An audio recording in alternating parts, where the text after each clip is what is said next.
Hello, friends, and welcome to Adventures in Pixieland. We are in Bible study. My name is Amy. I am indeed an ordained minister. We are in the NIV, and we will be through 2025. In 2026, we will start the KJV. Right now, we are in the book of Genesis. We are in chapter 34, and we are going to do all of chapter 34, which is verses 1 through 31. So let's jump in. This one is called Dinah and the Shechemites. So now Dinah, the daughter of Leah, born to Jacob, went out to visit women of the land. When Shechem's son of Hamor, the Hivite, the ruler of the area, saw her, he took her and violated her. So he raped her. His heart was drawn to Dinah, daughter of Jacob. He loved the girl and spoke tenderly to her. And Shechem said to his father Hamor, "Get me this girl as my wife." When Jacob heard that his daughter Dinah had been defiled, his sons were in the field with his livestock, so he kept quiet about it until they came home. Then Shechem's father Hamor went out to talk to Jacob. Now Jacob's son had come in from the fields, and as soon as they heard what had happened, they were filled with grief and fury, because Shechem had done a disgraceful thing in, and we have or against Israel, by lying with Jacob's daughter, a thing that should not be done, because they were not married. Motion detected at front door. So to them, they've shamed her. But Hamor said to them, "My son Shechem has his heart set on your daughter. Please give her to him as a wife. Intermarry with us. Give us your daughters, and take our daughters for yourselves. You can settle among us. This land is open to you. Live in it. Trade, or move about freely in it, and acquire property in it." Then Shechem said to Dinah's father and brothers, "Let me find favor in your eyes, and I will give you whatever you ask." See, he shouldn't have touched her until he came to them with all this. "Make the price for the bride and the gift I am bringing you as great as you like. I'll pay whatever you ask. Only give me the girl as my wife."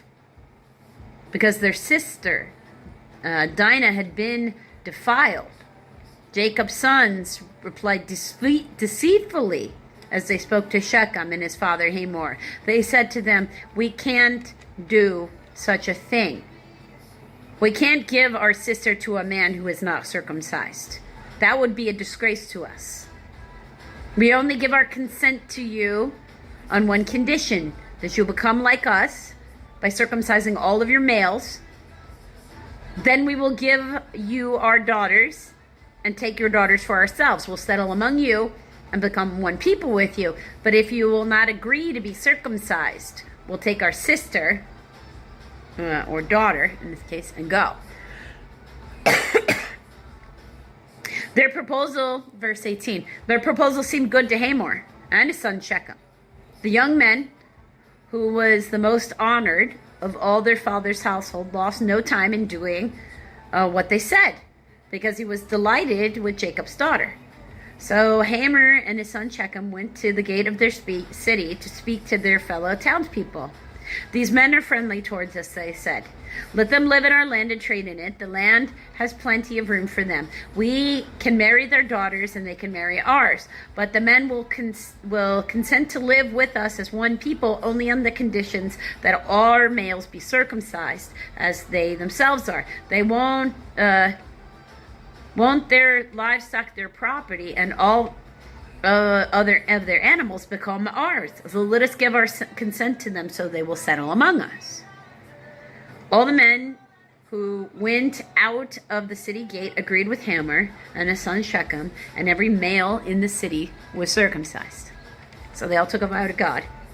3 days later, while all of them were still in pain, two of Jacob's sons, Simon and Levi, Dinah's brothers, because all of Leah, so completely full blood, took their swords and attacked the unsuspecting city, killing every male. They put Hamor and his son Shechem to the sword and took Dinah from Shechem's house and left. The sons of Jacob came upon the dead bodies and the looted city where their sister had been defiled. D. El Bethel. No, that doesn't make any sense. Or because. Okay. Because their sister had been violated. Okay. They seized their flock and herds and donkeys and everything in the city, everything else of theirs in the city and out in the fields. They carried off all their wealth, all their women and children, taking as plunder everything in the houses. Then Jacob said to Simeon and Levi, "You have brought trouble on me by making me a stench to the Canaanites and the Perizzites, the people living in this land.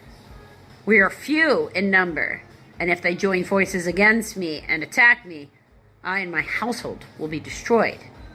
But they replied, "Should he have treated our sister like a prostitute?"